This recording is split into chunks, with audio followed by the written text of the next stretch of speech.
कांग्रेस विधानमंडल दल की नेता आराधना मिश्रा मोहना जी हमारे साथ मौजूद हैं। कई अहम मुद्दे हैं जिन पर चर्चा करेंगे। मैम, आपने एक आरोप लगाया है कि सरकार के बीच में और राज्यपाल के बीच में असहजता महसूस की जा रही है।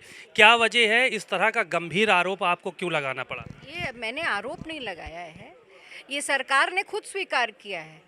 कल की जो हमारी कार्यसूची है उसमें 31 नंबर क्रमांक पे सरकार ने ये स्पष्ट किया, वो भी सरकार ने नहीं, माननीय मुख्यमंत्री जी की तरफ का ये इंगित किया गया है कि जो गुंडा एक्ट का जो अधिनियम बनाया था सरकार ने, जो 2021 में सरकार ने बहुत ही गाजे बाजे के साथ कहा कि बहुत बड़ा कानून बन रहा है, बहुत महत्वपूर्ण कानून बन रहा है, इससे लॉ एंड ऑर्डर ठीक हो जाएगा। कानून आया, हम सब लोग आशान्वित थे, पूरी प्रदेश की जनता आशान्वित थी कि एक महत्वपूर्ण कानून बना।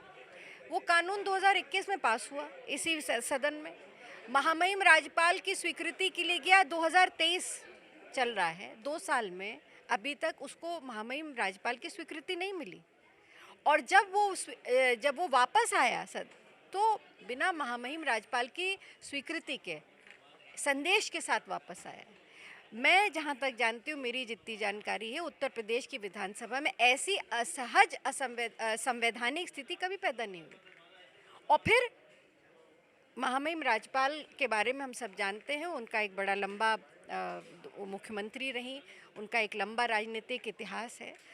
उन्होंने अगर इस बिल को वापस भेजा तो कोई ना कोई वजह ज़रूर होगी उसमें। क्या वजह रही, कुछ पता चल पाई आप लोगों को कि क्या वजह रही, क्यों बिल वापस आना पड़ा, भेज दिया गया? गुंडा एक्ट अधिनियम, मुझे भी याद है कि बहुत ज़ोर शोर के साथ बोला गया था सदन में कि अब गुंडों की खैर नहीं होगी उत्तर प्रदेश में, तो अधिनियम पास ही नहीं हो पाया। इसके पीछे क्या वजह रही? उसमें और उस जो 3132वें क्रमांक अगर आप देखें तो उसमें स्पष्ट लिखा है कि सरकार इस कानून को वापस ले रही है।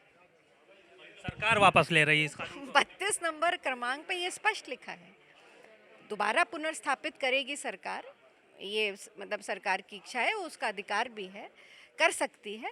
पर जो लिखा है, मेरा ये कहना है कि जो नियमावली के 169 पैरा 169 में स्पष्ट लिखा है कि जब महामहिम राज्यपाल को कोई भी बिल भेजा जाए और वो अस्वीकृत या स्वीकृति के बिना संदेश के साथ वापस आए, तो सदन के पटल पर, अगर सदन चल रहा है तो सदन के पटल पर उसको पढ़ के सुनाया जाना चाहिए।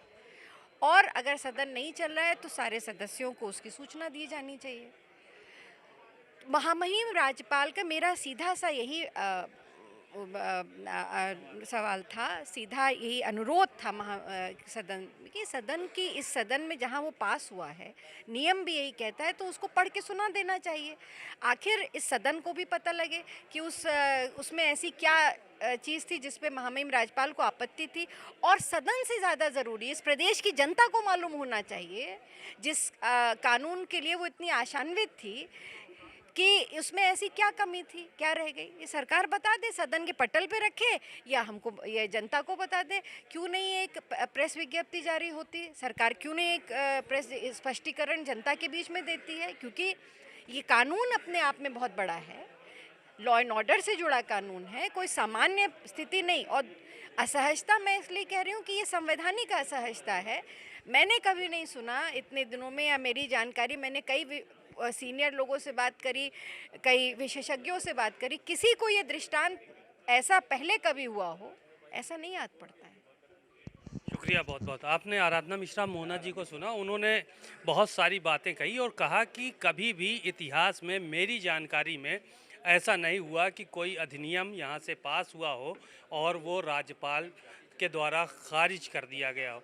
बहरहाल जो ये अधिनियम है ये कहीं ना कहीं राज्यपाल की मंशा के अनुरूप नहीं था, इसलिए उसको वापस किया गया और इसकी जानकारी जनता को भी होनी चाहिए।